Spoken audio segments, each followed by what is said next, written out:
Another great way to drive discussion with your community is to ask them a question. Now, before we really dive into that, let me go over some examples of content that does not build community. That blog posts, news articles, surveys, top of funnel offers, gated content. All of these are examples of wonderful content to put out in your social media advertising, but it's not exactly community building content.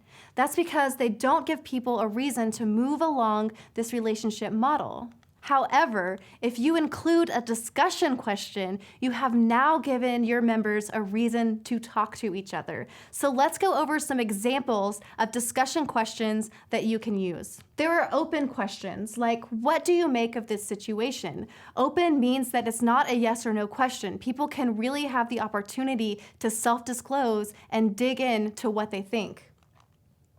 You can also use closed questions, which are the simple yes/no answers. I wouldn't use those very often because once again, it's really hard for people to self-disclose if all they have to say is a simple yes or no. You can also use diagnostic questions. How would you explain this?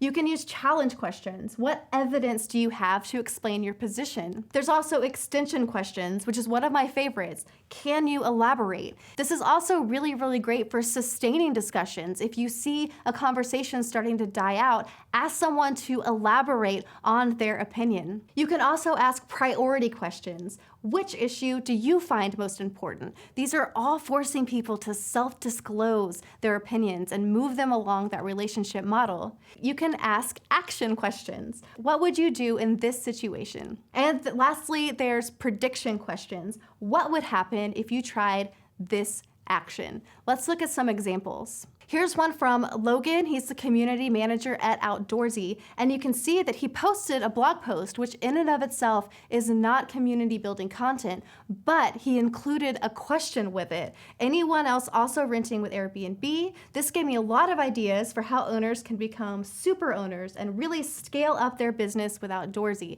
So he's inviting people to participate in conversation inspired by this piece of content. You can also use articles and links to build authority and turn it into an AMA like Sarah did in the Fee Review forum.